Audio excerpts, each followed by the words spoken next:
Spoiler alert, so you might want to pass this on by, but I did not know much about John Wayne Gacy until I watched this. And I'm on episode 7.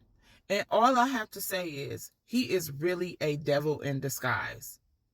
And the reason why he is such a devil in disguise, because not like, so Ed Gein, he looked very awkward, introverted type of. Jeffrey Dahmer, same thing. But this guy, very charismatic. Has a person, like, he is the predator of all predators.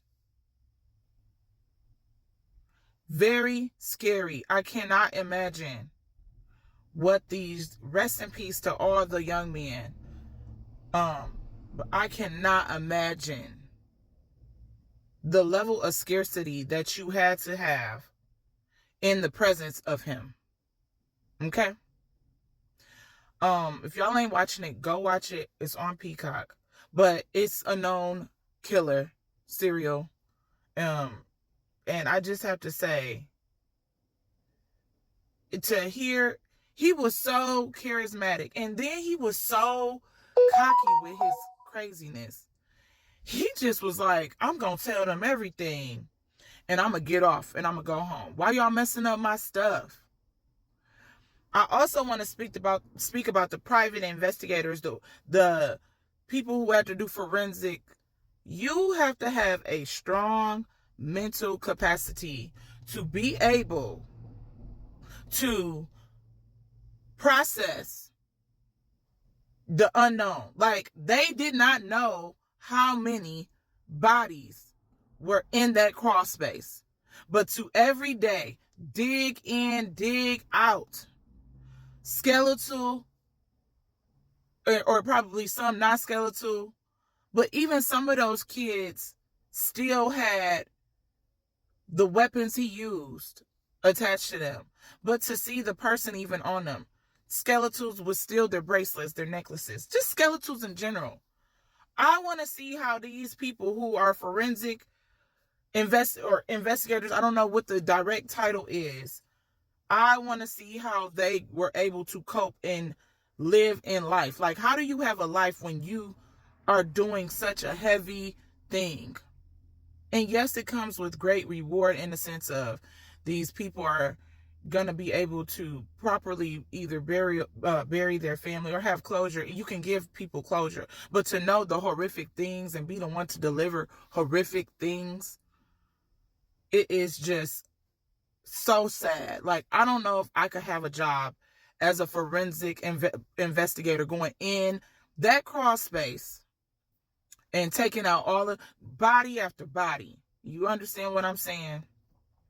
It is so sad. And I like this docu-series because they tried to show these kids in their, like, before he got a hold of them. Like, they're trying to really, and I know it's not, probably most likely not accurate, but I'm sure they probably went off what a family member said, etc., of just how these kids were.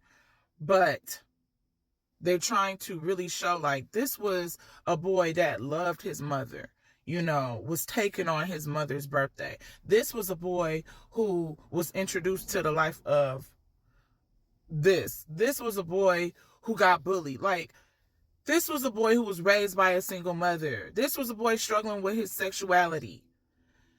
And then even when it comes to John Wayne Gacy, what I've learned with all of these monsters, from Ed Gein to Jeffrey Dahmer, they all have traumatic childhoods of not being able to be themselves. I think it's very important to let your children be themselves as much as you disagree, and not to beat them up with femininity or masculinity or whatever your expectations are if you are a parent. Because they were so traumatized in childhood that once they got away with one, they were like, I'm God. And from my understanding what John Wayne Gacy was, he had a situation and he assaulted someone. Then that person pressed charges. So moving forward, he then was very predatorial to others, but he made it to which and where they were not able to then tell on him again. So he got told on, then he got sentenced to 10 years in prison for sexually assaulting somebody. So then he started saying, well, I'm still going to do that, but they're not going to be surviving. And he had very bad mental illness, very bad mental illness. I was really scared for the lady who had to come in and diagnose him with his mental disorders. When he had like a switch, okay? He was all charismatic, full of personality, turned the switch. Clean this up now.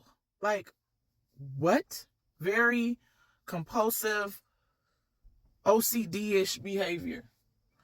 But when I say he is the monsters of monster, because he was charming, he was very, a lot of these people are very intellectually intelligent. Like, they're very intelligent and have a lot of intellect and just how in which to be around people to get people in the fold and be a predator. Like, that is so scary. And now I'm sitting here trying to think of ways to tell my children in a way of safety on how predators actually operate.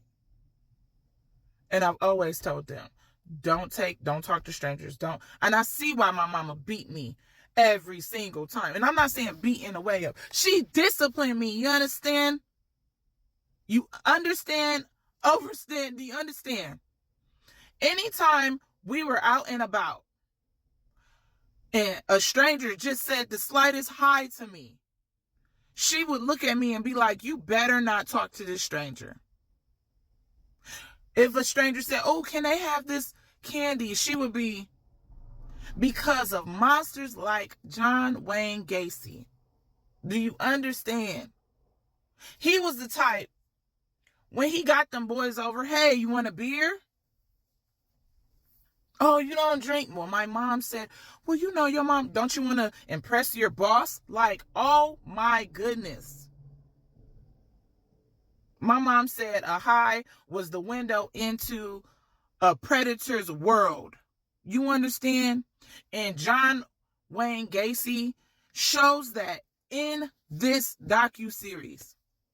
If you haven't watched it, go watch it. Devil in Disguise. He is a monster. A monster. You understand? And I really hope that, you know, if Ryan Murphy do this guy, even though they have this on Peacock, I don't know who directed it, but if Ryan Murphy do the docu-series on John Wayne Gacy, oh my goodness, okay? Well, that's my thoughts on this monster. It is so sad, y'all. And I ain't even done. I'm at the point where he is confessing on why. And he just, in his mind though, he think this is what it like he is the victim. How are you the victim, my guy? And you're literally going after young boys. Like, I don't understand. And a lot of them wasn't even bisexual. It's just sad. He started to pretend he was a officer. Like, let me tell you, this man got officer lights on his car. He was a monster. That's my thoughts. Period.